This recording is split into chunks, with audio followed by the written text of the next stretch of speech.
Box Urgent, state police in Connecticut have just released thousands of pages of documents from their investigation into the massacre at Sandy Hook Elementary.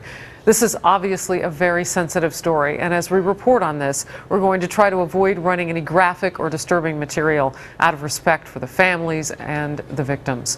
Last month, prosecutors released a summary of their investigation. Today, police are releasing their official file on the case, including new pictures, video, and 911 calls.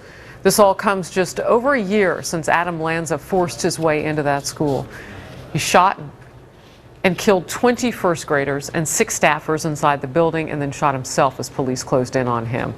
This was clearly the work of a very disturbed young man, and so even with all the pages of documents that we're getting today, all the images, the research, there's no indication we are ever going to really get answers about why Adam Lanza grabbed his guns on that December day and started shooting innocent children.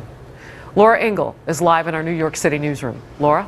Harris, this final report on the case issued just minutes ago is thousands of pages long and contains a much more in-depth look at the investigation and into the life of killer Adam Lanza. Now, there are many attachments included in the report, including multiple photos from the crime scenes, both Sandy Hook Elementary and Lanza's home, where he shot and killed his mother in her bed. Understandably, not all of the photos are being released.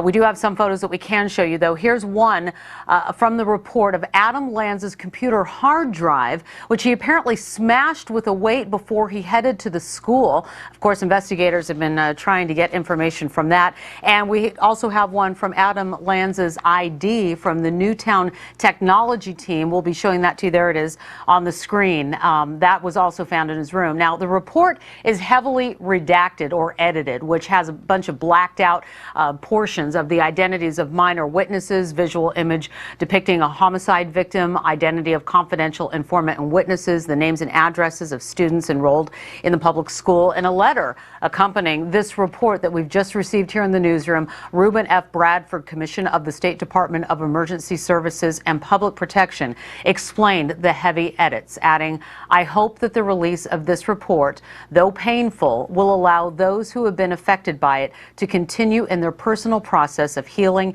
and will provide helpful information that can be put to use to prevent such tragedies in the future."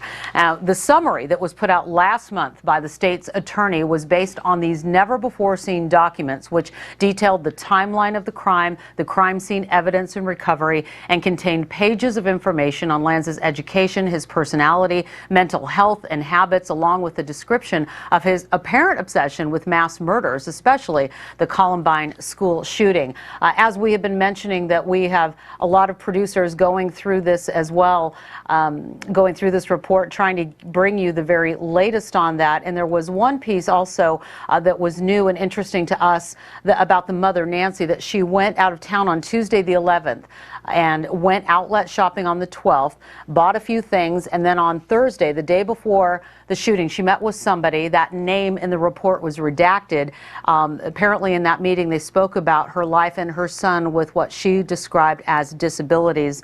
And in 2005, Lanza was diagnosed with Asperger's disorder, an autism-like condition. So again, this report, Harris, thousands of pages long with a lot of attachments. We're going through them. We'll bring you the very latest as we get it here in the newsroom. Laura, thank you very much. And this one tough. A father